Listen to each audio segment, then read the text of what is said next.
the kingdom commonwealth concept of lordship. That's our subject for the next few moments.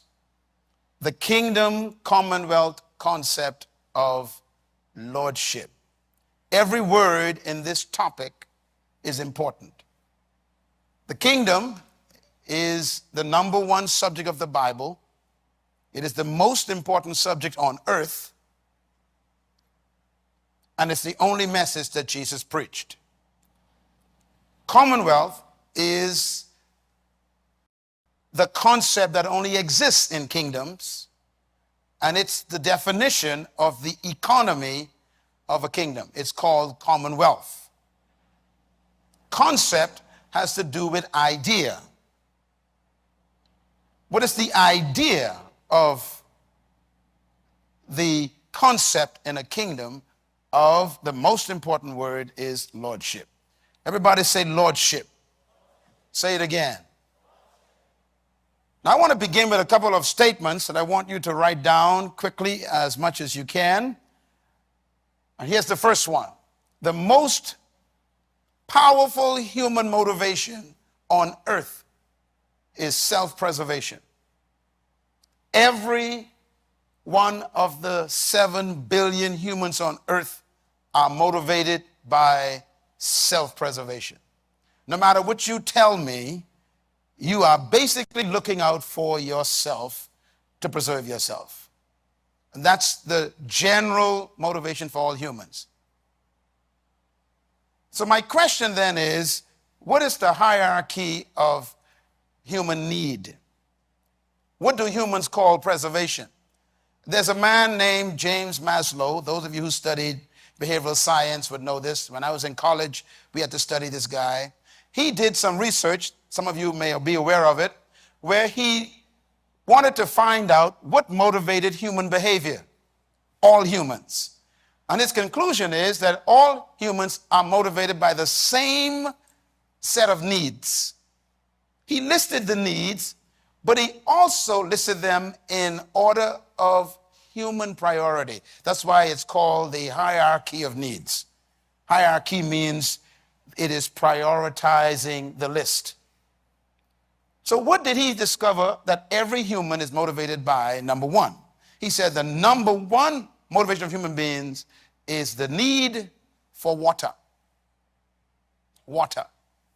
He said no matter where humans live, they are driven by the need to drink good water. And this is why there's so many diseases in many countries, because people cannot find clean, uncontaminated water. I know you take it for granted when you go to your tap and you turn it on and the water is clear, there's nothing swimming in it, and you drink it and you think that's so normal. But there are nations I've gone to where there's one well for 50,000 people. And they have to walk 2 or 3 miles with a bucket on their heads to get water that is drinkable. And they will walk every day, 2 miles in the day and 2 miles in the night, just to get water with a big bucket on their heads, a big barrel. And you see women and men staggering along the dusty roads because of the need for water. The second need, Maslow said, that drives humans is for food. Substance. Man will do anything for food. He will kill animals. And in some cases in history, they've even killed humans for food. Not necessarily to eat them, but actually to get food. If you get in the way, they'll kill you. And so nations have fought over food. And so we have this need. The third need that he said humans are driven by, write this down, very interesting need. He says the need for shelter. Humans need to be covered by something. Not just clothing, which is a shelter, but also to find safety from the elements. So they have to find shelter. That's why they build huts, or they live in caves. And today, of course, we got sophisticated caves. We call them houses. But it's a cave. The fourth human need that drives all humans, he says, once you get those 3 met, then number 4 kicks in, and that is the need for protection.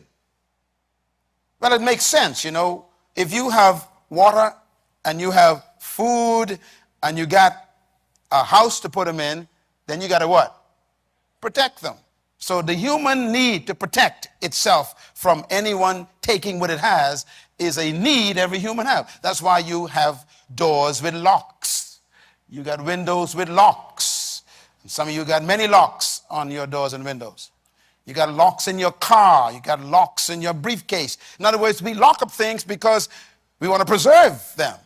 That's a human need. You need to feel safe. The fifth human need, he says, that all humans are driven by is the need for significance.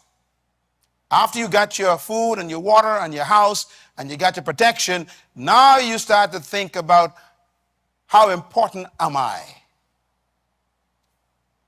You don't think about that until after you get the security. Interesting.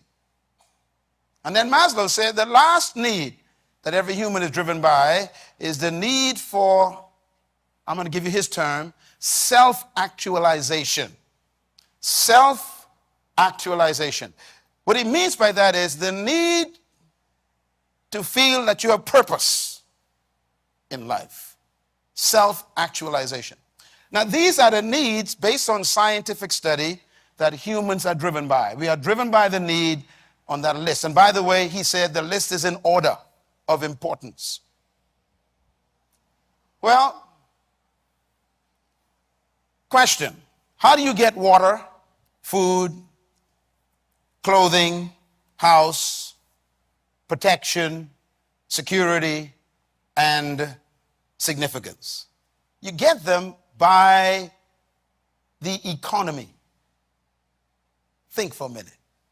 All of these needs are met by your economy.